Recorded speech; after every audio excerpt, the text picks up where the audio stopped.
Before we head into Bulwark, let's take a look at its location via Google Earth. This will give us more clarity as to the area we will be viewing today. This map gives us a good idea as to how town was laid out in the 1920s and 30s. Also take note as to where the CP rail tracks were located and the multiple grain elevators. So starting at the northeast and working to the southwest, we are seeing now what's left of Bulwark. This is also the path that we'll be taking as we explore the area on foot.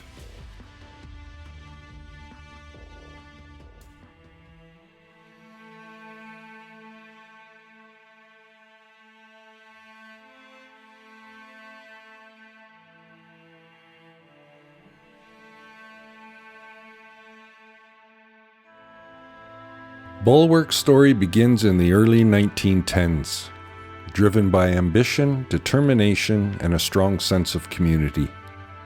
What started as a small group of homesteads quickly grew into a bustling center, shaped by the challenges of frontier life and the promise of new opportunities.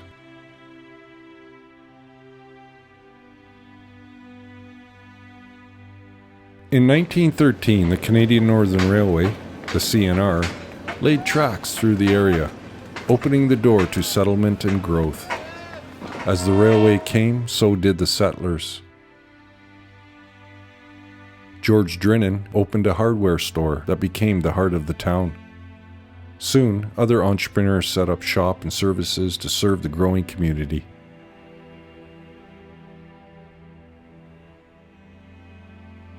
In 1914, the Bulwark Post Office was established, marking the official birth of Bulwark and the transition from the Linsville district.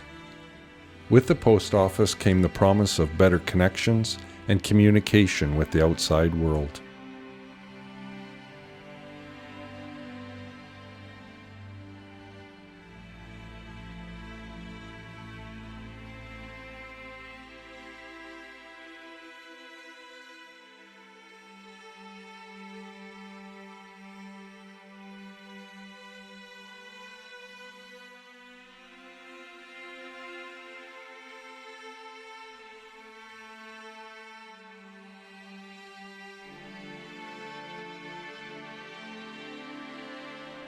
The railroads played a critical role in Bulwark's growth.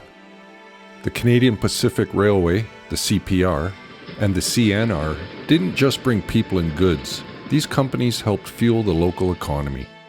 As farmers began to transport crops and livestock to larger markets, the town's agricultural base flourished.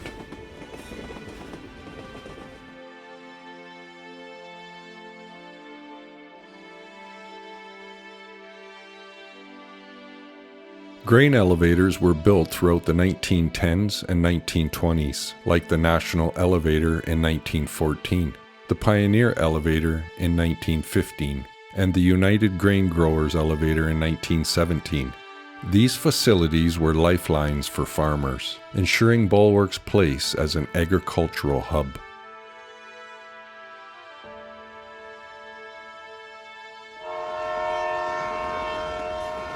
Now, despite early promises, Tensions between the CPR and the CNR began to show. By 1930, the expansion of the rail line east of Alliance was halted, dashing hopes for further growth and highlighting the challenges of relying on the railroads for economic development.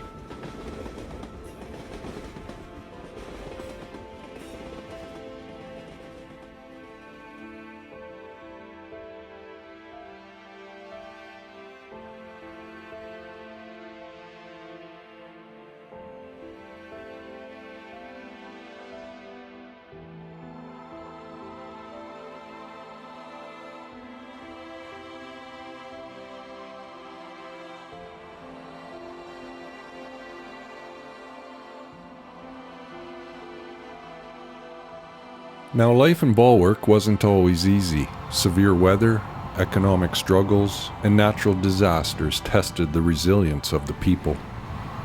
Harsh winters, crop failures, prairie fires, and even the devastating 1923 fire that destroyed the North Star elevator all took their toll on this young community.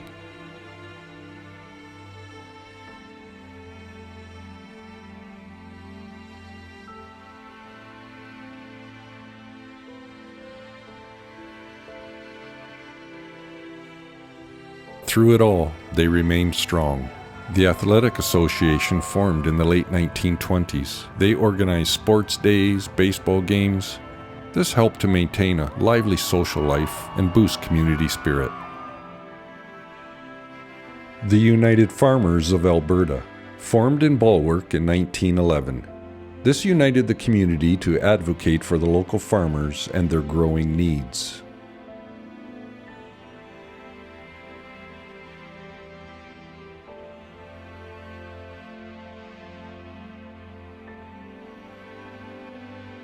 Religion and education were central to life in Bulwark. The construction of the Bulwark United Church in 1928, along with the St. Patrick's Catholic Church, reflected the importance of faith. Now, schools in this time period were more than just places of learning. They were community hubs where neighbors came together.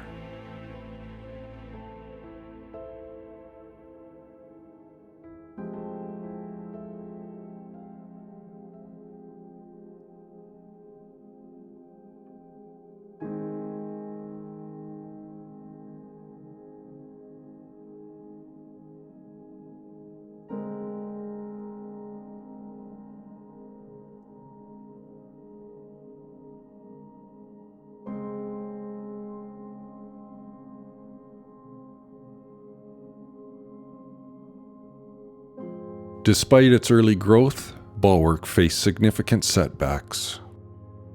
There was the ongoing competition between the railroads, the CPR and the CNR. And the economic hardship of the 1930s, including the Great Depression, hit town hard.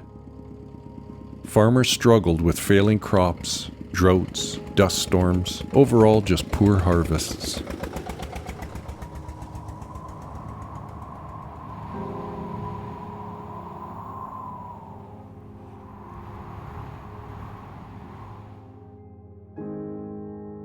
In 1932, the wheat pool elevator handled a record amount of grain. But this also reflected the desperation of the farmers, who were forced to sell their crops at low prices just to survive.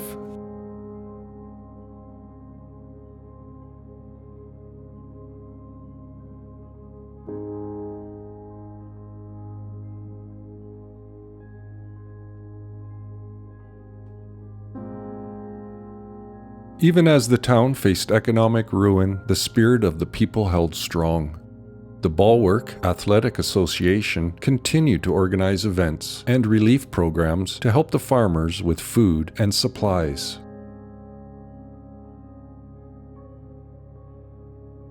A severe hailstorm hit in 1934. This damaged most of the buildings and businesses in town. And once again, the people came together and they rebuilt.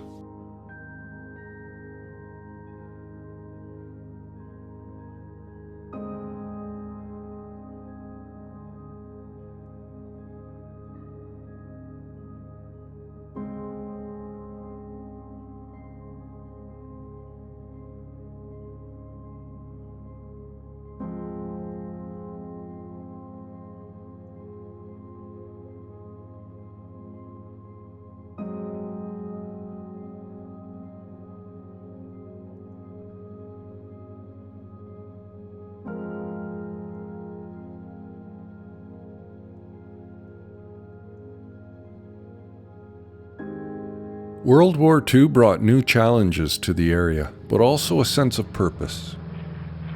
Many young men enlisted to fight as the war effort affected every part of life in this little community.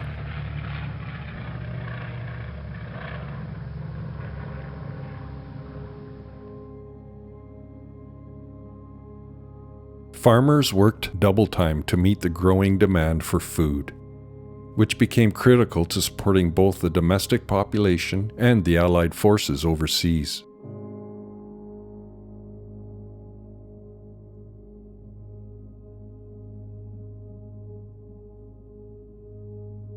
While town worked hard to contribute to the war effort, the war also brought tragedy. Several young men from Bulwark, including Tommy Murphy, Gregory Gordon, and others, would never return home. Their sacrifices left a deep mark on this community.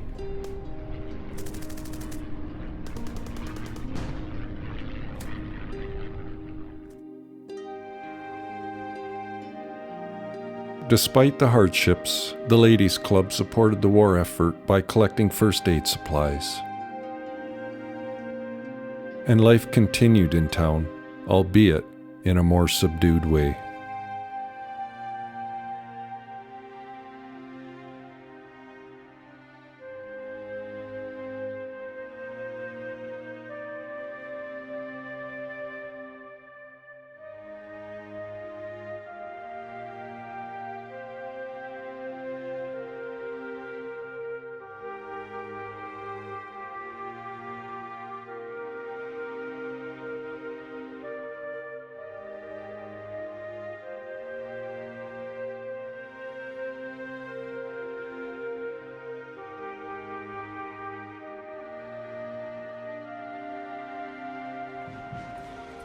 The end of World War II in 1945 brought relief, but also reflection. Bulwark's people had survived some of the hardest years. Yet there was hope that the future would be brighter. Change was coming, and it was hard to ignore. Technology, transportation, these economic shifts began to erode the foundation of small towns like Bulwark. As residents left in search of better opportunities, the town's population slowly shrank. People left and businesses closed. The United Grain Growers elevator was dismantled in 1951. The Canadian Pacific Railroad, once the lifeblood of town, reduced service and eventually pulled out entirely in 1962.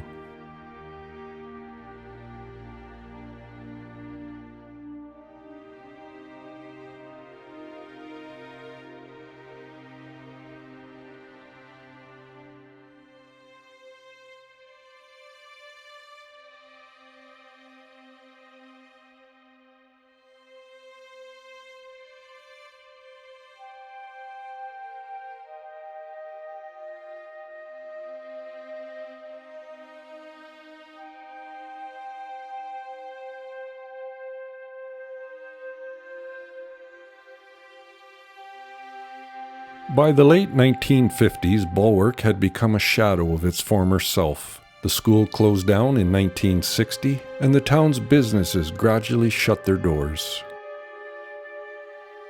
The closure of the Canadian Pacific Railroad in 1962 marked the official end of Bulwark's viability as a town.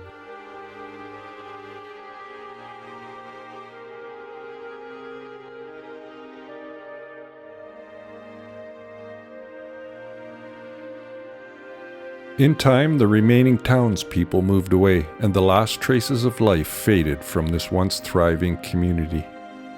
The United Church, a central part of Bulwark's history, was moved to Brownville in 1961, signaling the end of an era.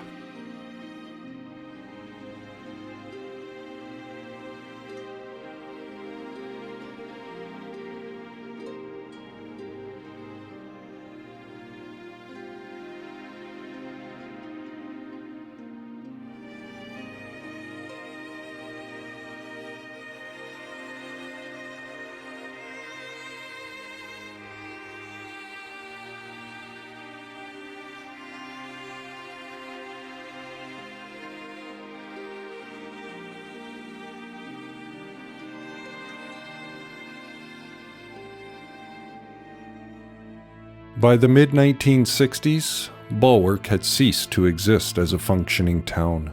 The community that had once been built on hope, hard work, and dreams of a better life was now gone. Yet Bulwark's legacy lives on in the memories of those who called it home and in the stories passed down through generations.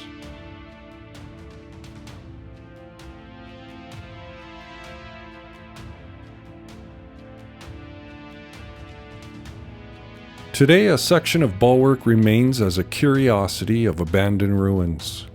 The families who once lived here continue to honor their past.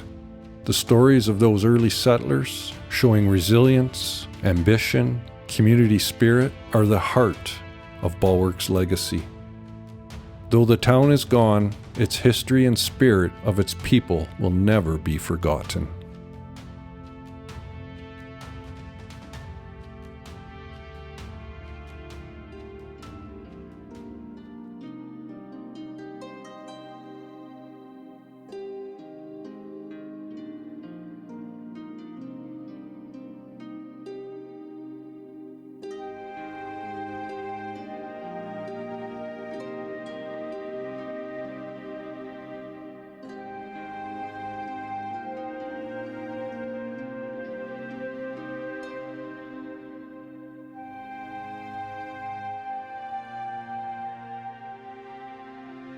Even in its abandonment, there's a beauty in its stillness.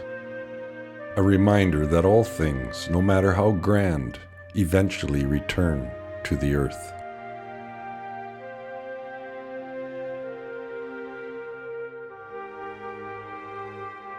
My name is Mike. Until next time, keep your eyes open for the stories that live in the spaces between the ruins.